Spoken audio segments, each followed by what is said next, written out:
Hello, hello, Hey there. and welcome again to Spotlight on Home. Okay, so for this episode, I thought we would talk about how to create a support system. And this is important, I think, because homeschooling can be lonely, especially if you are used to the community that school provides for you and an outlet. You could, and the fact, sometimes the days are long. Like when you're in the trenches, there could be days where, especially in the wintertime, where you didn't really get a chance to get outside. You don't really want to go anywhere. Like we live in the northeast corner of America, right? And so sometimes you just don't want to leave the house, but it can be lonely and isolating. So I wanted to give you some helps with buffering against that and letting that, be better. Right. Do you want to start? Yeah. There's no lighting. Go ahead, just turn the light on. Just turn the light We're on. going to turn the light on. Yeah. I remember when in the beginning when you had mentioned in the mornings I would take the kids to school. There was like the parking lot club of moms. Yeah. You know, we get there a little early and the kids couldn't go inside, and you'd chat and small talk and all these things, and you know what's going on in your life, this that, and we were never really soccer moms and dads. We didn't do football up until very very recently.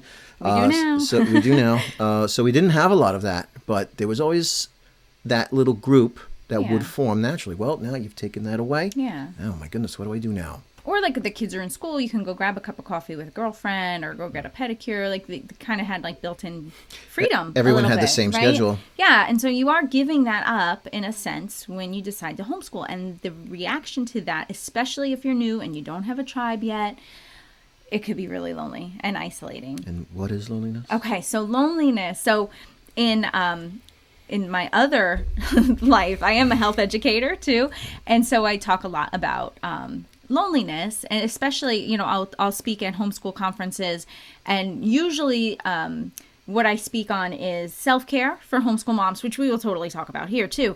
But loneliness is a huge issue in the homeschool mom community, and loneliness is really, I may have 5 really close girlfriends, but if you might have 5 really close girlfriends and still feel lonely, okay? So loneliness is really subjective. It's basically the amount of connection you want versus the amount of connection that you have.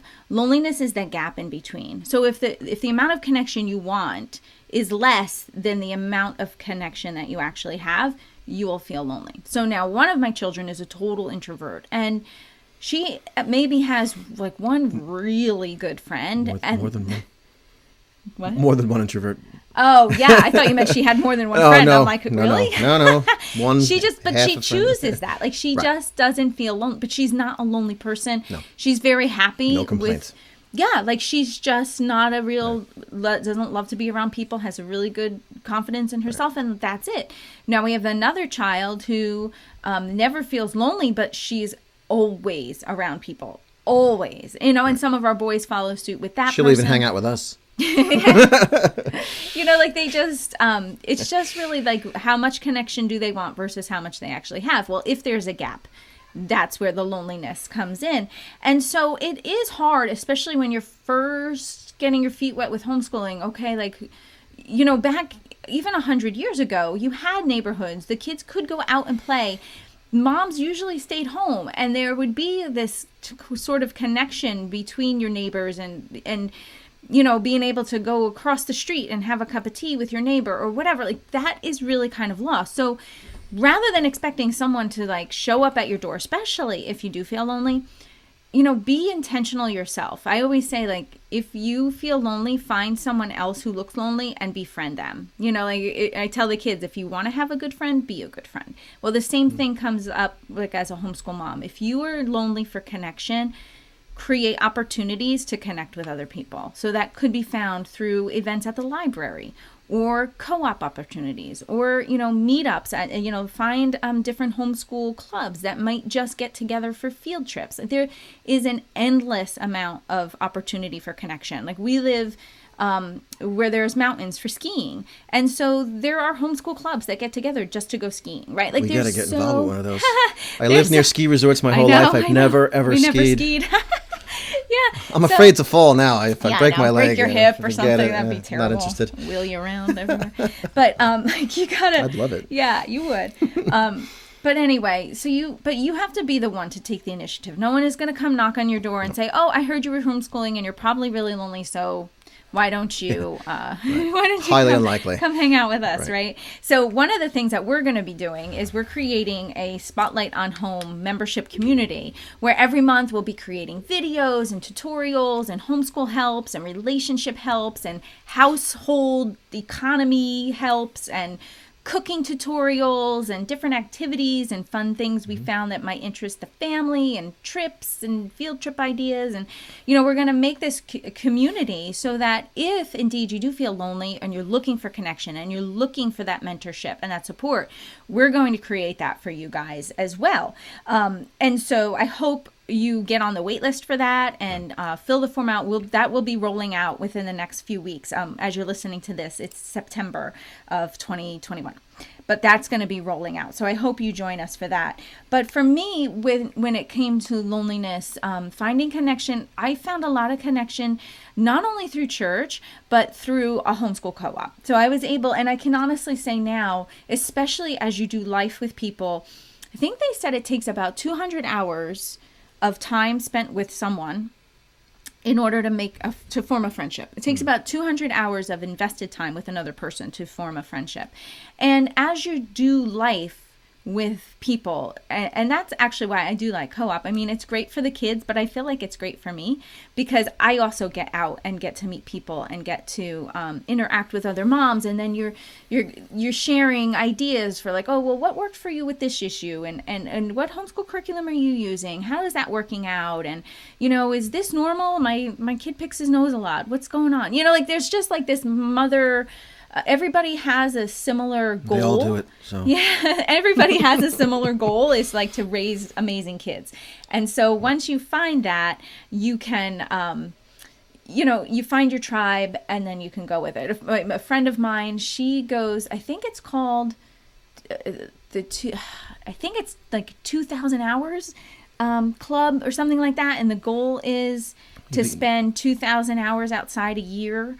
And so they have meetups at different parks throughout the whole year, and the kids get together and they build forts. And so that's her way of being able to connect. Like their budget is really tight, and so she doesn't have extra money for co-op, and her kids are little too. I mean, her oldest one is just in first grade.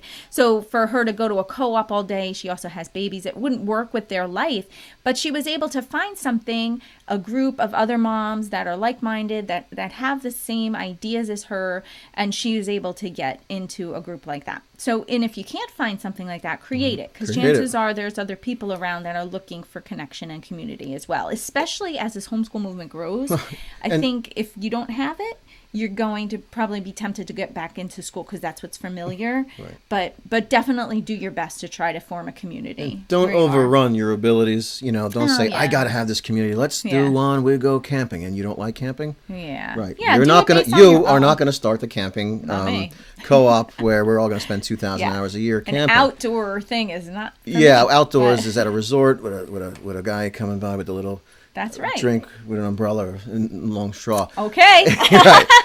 I would just as soon do a camping one, but if you don't like it, don't. You want to do one based on your We had one group at one of the co-ops. It was a group within a group, and they all knit. Oh, yeah. And I called them the Itty Bitty Knitty Committee.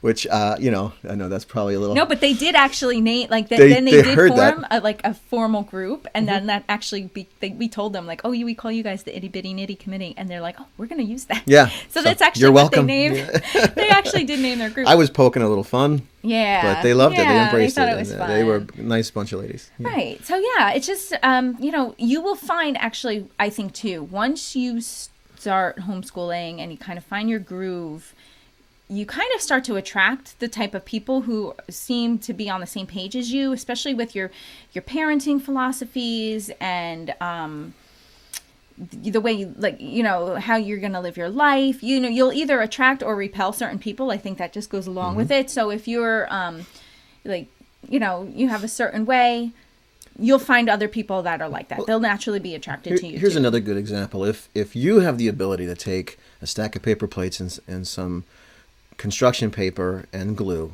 and whatever, and make cool things with it. You invite 5 moms over, or 5 families, 5 moms, could be dads. Yeah, reach out. Reach out, say, look, community. I'm gonna hold a little thing, and in the end, the kids are gonna do that for 10 minutes, and then you're gonna spend an hour getting to know people, forming that community, forming that tribe. You're gonna learn about them. They're gonna learn about you, and maybe that's a little scary, but that's what friendships are. A little bit of exposure.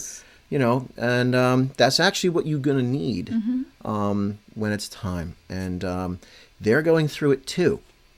So I actually had overheard a mom talking to another mom. I had never met her before, but we were at an event, and I had overheard her mention, "Oh, I'm thinking about homeschooling, but I don't really know where to start."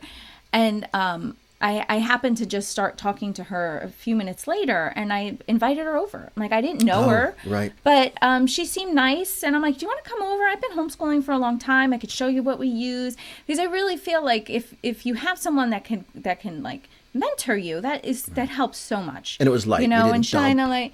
You didn't dump curriculum on her, because some people can, And, I was like, why don't you come over and see what we do? See what a day in the life looks like. I could show you my curriculum and show you what we do, and so it can be tangible, and you can kind of see what it could look like for you. Right. And she did. Like, she took me up on it. A couple weeks later, she texted and was like, "Did you really mean it? Could I come over? Because I've really been thinking about it's possible after talking to you, and I'm like, yes." And so I think it's important to do that and to help women be confident in their decision, because loneliness can creep in, and then I think loneliness and self-doubt kind of walk together, and when you start experiencing that, it's very easy then to become discouraged and maybe reconsider your homeschooling commitment to begin with, and then start doubting, like, I don't know if this was really the right choice or not. Now, I'm going to speak to dads, because more often than not, we're the ones talking me off a cliff. Is that what you're going to say? No, we'll get to that conversation. Say, like, no. Give her, buy dinner and. Well, yeah, okay. Talking off a cliff. Down. I separated those. Okay, but, let me say, dads, you're probably the one out more often than not. And we're totally gender stereotyping, but that's how we roll here. Yeah, so sorry if that offends you. I don't know what else this to is do. who we are. We're just speaking from our life, and that's how we roll. I'm gone. Sorry.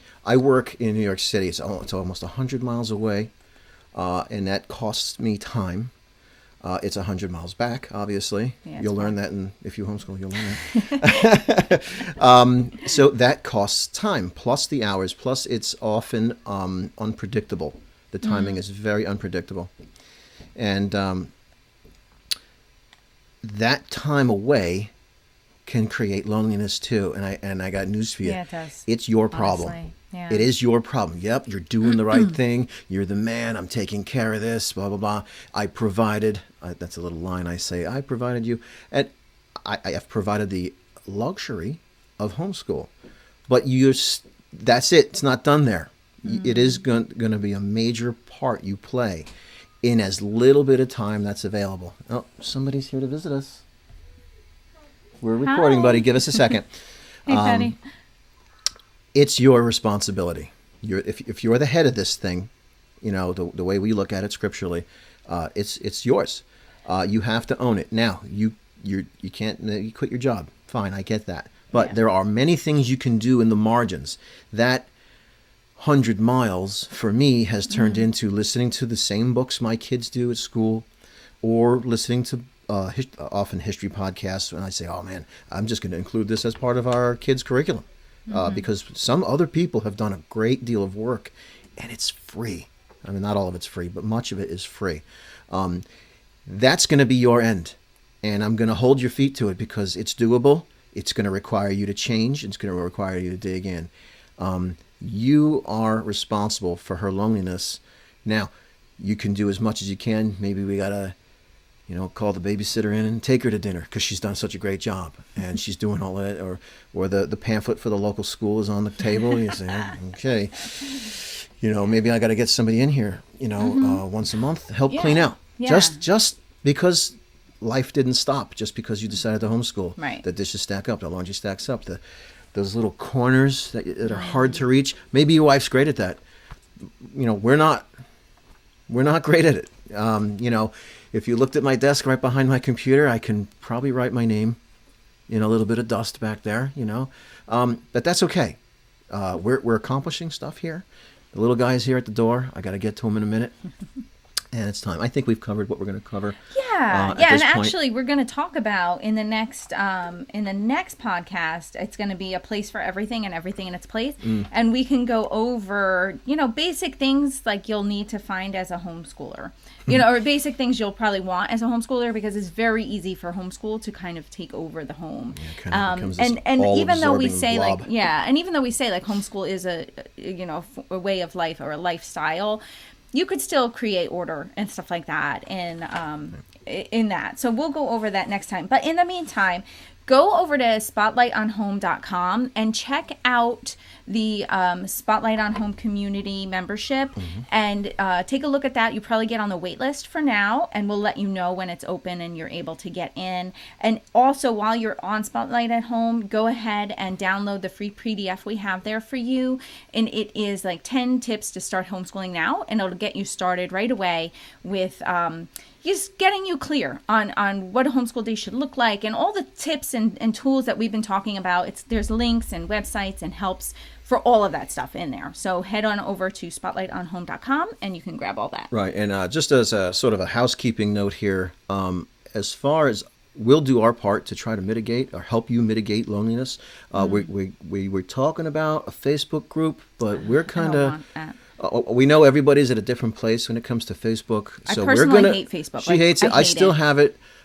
We have another business. If we didn't have the business, you wouldn't have it at all. Right. I have it as some communication to a certain sect of my relationships. That's really the only way that I'd get in touch with them. Yeah, but we're not. We discussed it. So we're not going to do a Facebook group, but we're probably going to do a Gab group. Yeah. We're going to form that probably today. Right. But I do want to say though, the whole point of doing the Spotlight on Home is to give you tools so that you can go back in and influence your family and be effective in your family, not to spend the time on the internet, right? So that is actually something I want to be very careful when we do set that up, that we're not just spending all day doing that then and being distracted. And it's easy. It's easy to happen. So I definitely want to set it up wisely and not have it be a place where just people are talking all day long and using it as that. So we'll just have to try to be careful. I mean, it might just be for helps and tips and maybe some lives and tutorials and things that kind we've of thing. talked about. Yeah. It'll be ideas that things that go hand in hand with the topics that come, or if I do a special on something or she does a special on something, that's what these things are for. We're not here, I love a good meme. But I'm going to have to set that aside to do what's right here for you and for us and for your children and for your families. Because that's the concern here. Right. That's it's why Spotlight on Home, not Spotlight on the internet in a group, right? So we want to just give you tools that you can take and turn right into your home and benefit your family and your loved ones and strengthen those relationships, strengthen your own capabilities, and not spend a lot of time on the internet. So that's something we want to be careful of. We want to stay consistent with our it's a big, message, big internet, basically, and we want to occupy a tiny little corner that's got immense amount of value. Versus just the time. We don't want to be a time suck. That's not. I actually don't have that capacity anyway. I can't monitor a group all day long. I've got 8 kids and all this other stuff. So a group like that wouldn't really work. But we will do something so that we can chat with you guys more freely. But in the meantime, too, the Spotlight on Home membership can sign up for that. Get on the wait list. All right. Have a good day, everybody. Have a good day. Bye now. Bye-bye.